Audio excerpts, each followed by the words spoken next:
بسم اللہ الرحمن الرحیم۔ السلام علیکم ورحمۃ اللہ وبرکاتہ۔ سامعین و ناظرین، آج کی اس ویڈیو میں حضرت بلال حبشی رضی اللہ تعالیٰ عنہ کا تعارف بیان کیا جائے گا اور بتایا جائے گا کہ آپ پر کون کیا ظلم کرتا تھا، آپ کی شادی کس سے ہوئی، آپ کس طرح مؤذن رسول بنے، کون سی غزوات میں شرکت کی، شام کیوں گئے، پھر دوبارہ مدینہ آئے تو نماز فجر کی فرمائش کس نے کی، اور پھر آپ کی وفات کہاں پر ہوئی۔ سامعین و ناظرین، آپ کا نام بلال بن رباح، والدہ کا نام حمامہ تھا، حبشی نژاد غلام تھے، مکہ میں ہی پیدا ہوئے تھے۔ ان کے آقا کا نام جمح تھا۔ حضرت بلال صورت میں تو سیاہ تھے مگر اسلام نے ان کو عربوں کا سردار بنا دیا تھا۔ ان کا دل شروع سے شفاف تھا۔ ان کو ایمان اس وقت نصیب ہوا جب وادی بطحا کی اکثر گوری مخلوق غرور اور حسن کے الزام کی گمراہیوں میں ٹھوکریں کھا رہی تھی۔ شروع میں جن بزرگوں نے داعی حق حضرت محمد صلی اللہ علیہ وسلم کو لبیک کہا تھا، ان 7 میں سے ایک حبشی غلام حضرت بلال بھی تھے۔ حضرت بلال نے اسلام کے لیے بہت سی مصیبتیں برداشت کی۔ تپتی ریت پر لٹا دیا جاتا، دہکتے انگاروں پر لٹائے جاتے،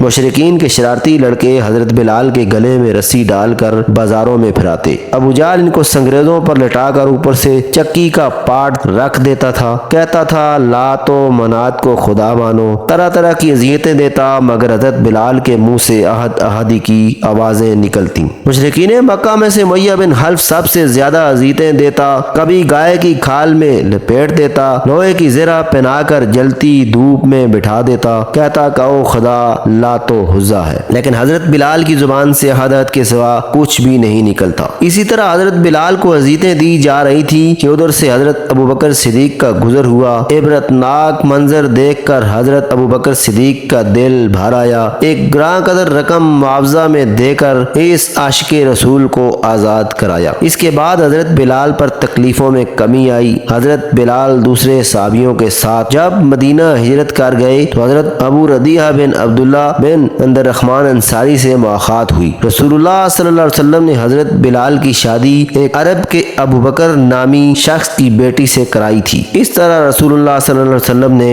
ایک حبشی اور عرب کے درمیان تفریق مٹا دی۔ صحابی جب مدینہ پہنچے تو سب سے پہلے مسجد تعمیر کرائی گئی۔ اس میں 5 وقت کی نمازیں شروع ہوئیں۔ حضرت بلال پہلے شخص تھے کہ جن کو رسول اللہ صلی اللہ علیہ وسلم نے اذان دینے پر لگایا۔ اس طرح حضرت بلال وہ پہلے شخص ہیں جنہوں نے نمازیوں کو مسجد میں بلانے کے لیے اذان دی، اسی لیے حضرت بلال کو مؤذن رسول بھی کہا جاتا ہے۔ حضرت بلال سفر و حضر میں رسول اللہ صلی اللہ علیہ وسلم کے ساتھ رہتے تھے اور حضور صلی اللہ علیہ وسلم کے مؤذن خاص تھے۔ حضرت بلال رسول اللہ صلی اللہ علیہ وسلم کے ساتھ مشہور غزوات میں شریک ہوئے تھے۔ غزوہ بدر میں انہوں نے امیہ بن خلف جو اسلام کا بڑا دشمن تھا اور ان پر مکہ میں ظلم و ستم بھی کرتا تھا کو واصل جہنم کیا۔ فتح مکہ کے بعد رسول اللہ صلی اللہ علیہ وسلم نے بلال کو حکم دیا کہ خانہ کعبہ کی چھت پر چڑھ کر اذان دو۔ آپ رضی اللہ تعالی عنہ نے خانہ کعبہ کی چھت پر پہلی اذان بلالی دی۔ حضرت ابوبکر صدیق کے دور حکومت میں ان کے ساتھ رہے اور انہیں جنگوں میں شریک ہونے سے روکے رکھا۔ حضرت عمر کا دور آیا تو حضرت بلال نے ان سے جنگوں میں شریک ہونے کی درخواست کی جو منظور ہوئی۔ پھر حضرت بلال شام کی جنگوں میں شریک ہوئے۔ حضرت بلال نے رسول اللہ صلی اللہ علیہ وسلم کے بعد